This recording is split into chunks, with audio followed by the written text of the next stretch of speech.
3, 2, 1. 와우! 안녕하세요, 소프바이크의 미대영입니다. 자, 오늘 제가 준비한 컨텐츠는 저희 고객분께서 자전거 분해 정비를 맡겨주셨습니다. 사실 뭐 겨울에 가장 많이 하는 작업 중에 하나가 아닐까라는 생각을 해봅니다. 왜냐면 자전거 매장에 사실 일이 없습니다. 있었는데 아니 없어요 그냥. 이런 얘기하면 조금 이상할 수도 있는데 겨울이 되면 자전거 타시는 분들이 겨울에 자전거를 안 타잖아요. 그래서 약간의 비수기라고 생각을 해주시면 좋고, 일주일에 한 명 오면 정말 많이 오는 경우도 있고, 자전거 판매가 된다면 그날은 굉장히 운이 좋은 거다라고 저 개인적으로 생각을 합니다. 그래서 오늘 분해 정비는 꽤나 오래전부터 저희 고객이셨고 구독자이시면서 저희 매장에 항상 관심을 가져주시는 고객분이신데, 분해 정비를 맡겨주셨습니다. 일단은 가장 중요하게 생각하는 건 자전거 컨디션을 확인을 하는데 좀 중요합니다. 왜냐면 내 자전거 컨디션이 얼만큼일지, 그리고 내 자전거 상태가 어떤지, 이런 걸 한눈에 먼저 확인을 좀 해볼 필요는 있습니다. 그래서 고객분이랑 항상 이야기하는 거는 변수가 생길 수도 있다, 항상 이렇게는 안내는 해드린 편이긴 하지만, 실질적으로 이 고객분 자전거가 어떤 컨디션인지는 사실 까보기 전에는 모릅니다. 이게 좀 표현이 그렇지만 그냥 육안상 봤을 때는 자전거 컨디션이 좋아 보일 수도 있지만, 실상 내부를 열었을 때 베어링 안쪽에 그리싱이 안 돼 있거나 그리싱이 말라 있거나 이런 경우들이 종종 있습니다. 그래서 제가 생각했을 때 분해 정비라는 거는 자전거 키로수마다 그리고 누적 거리수마다 좀 필요하지 않을까라는 생각을 조심스럽게 해보고요. 대략적으로 사실 정해져 있는 틀은 없지만, 기계식 같은 경우에는 한 7,000km 정도, 전동 구동계 같은 경우에는 제 생각에는 한 10,000km까지는 문제없이 타실 수 있지 않을까. 그리고 이제 중간중간에 컨디셔닝을 확인해 주셔야 되는 부분들이 있습니다. 그래서 그런 부분들은 항상 부분적인, 예를 들어서 비비를 한번 점검을 해준다든지, 허브 쪽을 한번 점검을 해준다든지, 뒷트레일러 풀리 쪽을 한번 확인해 준다든지, 이런 전반적인 작업들은 매장에서도 다 컨디셔닝을 확인할 수 있는 부분들이 있으니까 가까운 대리점이나 가까운 자전거 매장에서 상담 받아보시고 꼭 작업을 해주시는 것을 추천드립니다. 왜냐면 컨디셔닝이 문제가 생겨서 부속이 교체돼야 되는 경우가 간혹 있어요. 그리고 생각보다 종종 있고, 이런 부분들을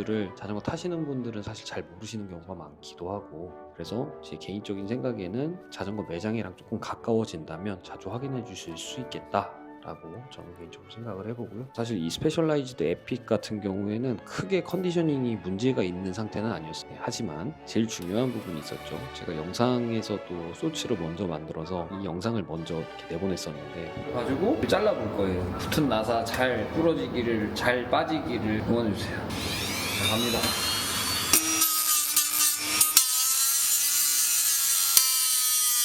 거의 다 왔어요. 자전거 특별히 문제 없고 반 정도 온 것 같습니다. 이제부터 조심해야 돼요. 3, 2, 1.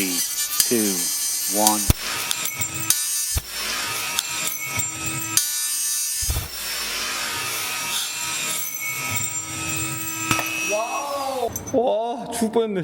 자, 이렇게 동강이 나버렸습니다. 여러분들, 이게 그러니까 전 이렇게 생각해요. 이런 부속들 절대 오버토크 하지 마세요. 이게 별거 아닌 것 같은데, 이렇게 오버토크를 하면 용접도 있고 방법은 여러 가지겠지만, 일단 이런 작업을 하게 되면 토크를, 적정 토크만 꼭 실어주세요. 적정 토크를 실어도 이렇게 붙는 경우가 있어요. 그러니까 항상 소비자분들은 조심해서 사용해 주시면 좋겠다. 생각보다 많은 반응을 받았습니다. 그리고 좀 다소 어려운 작업이죠. 왜냐면 저희가 얘기하는 이제 일반적인 공구를 쓰는 건 아니고 절단을 해야 되는 부분들이 생길 수 있기 때문에, 이런 부분들은 사실 변수가 굉장히 많습니다. 그래서 위험도 있을 수도 있고, 하지만 이제 C클램프가 잠겨서 문제가 생기는 경우는 종종 있었기 때문에 자르는 경우도 많이 있었습니다. 하지만 이렇게 폭발적으로 빵 하고 튀는, 그렇게 흔치는 않았었는데, 생각보다 굉장한 오버토크로 인해 이런 볼트들이 문제가 생길 수도 있다, 이런 영상의 경각심을 제가 좀 보여드리고자 의도를 해서 이런 영상이 나온 거는 아닌데, 어찌됐든 좀 자르는 게 어려웠다. 항상 사용자분들은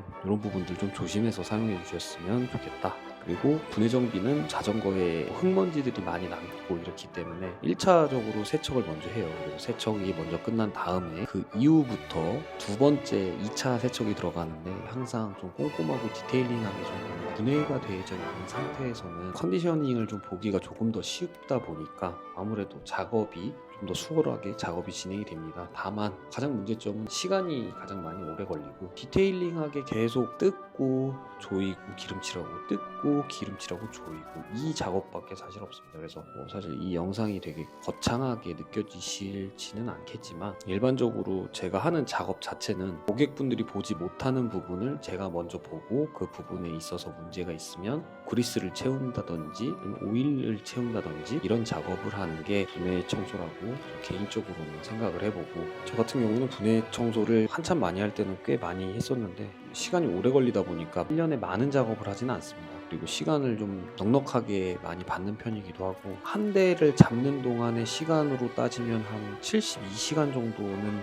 좋게 쓰는 것 같습니다. 그 외에 이제 변수가 있다면 대략 한 대를 잡으면 일주일 정도를 소요를 시키는데, 앞에서도 말씀드렸지만 뜯고 기름칠하고 조이고 뜯고 기름칠하고 조이고 이 작업의 연속적인 반복입니다. 굉장히 지루하고 작업 자체는 나 자신과의 싸움이 되지 않나. 이 분해 정비는 자전거 라이더의 성향이나 자전거를 얼만큼 컨디셔닝을 유지를 잘 해주시느냐에 따라서도 생각보다 케이스 바이 케이스로 크게 문제가 생기는 경우도 종종 있다 라고 봐주시면 될 것 같고, 이런 작업을 하면서도 항상 저희 입장에서는 책임감을 갖고 최선을 다해서 열심히 작업을 하고 있습니다. 제가 제 작업을 보면서 리마인드를 한번 해보니까 이상하네요. 개인적으로는 조금 재밌습니다. 이 마지막 엔딩을 사실 제가 좀 아쉽게 인수인계 전에 전후 이렇게 해서 보통 사진을 찍어서 혹은 이제 영상을 찍어서 마무리를 하려고 했었는데, 메시지를 보내자마자 그날 바로 당일날 찾으러 오셔서 마지막 영상을 찍지를 못했습니다.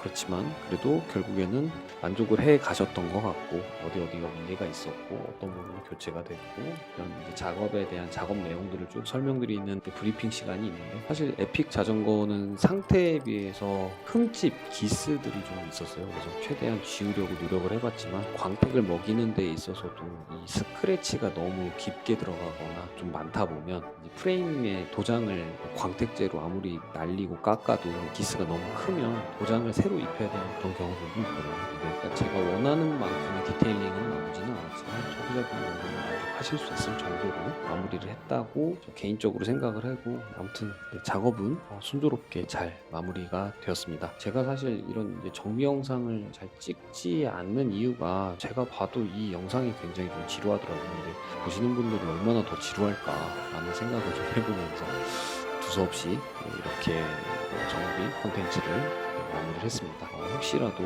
오늘 영상이 유익하셨으면 좋아요 눌러주시고, 저희 소프바이크 자전거 이야기가 더 궁금하시거나 즐거우셨다면 구독하기도 눌러주시면 감사하겠습니다. 자, 항상 시청해주시는 분들 감사드리고, 저는 더 재미있는 자전거 영상으로 찾아뵙도록 하겠습니다. 그리고 항상 궁금하신 내용 있으시면 아래 댓글 남겨주시면 제가 답글 남겨드리도록 하겠습니다. 오늘 영상은 이렇게 마무리하도록 하겠습니다. 감사합니다. 안녕.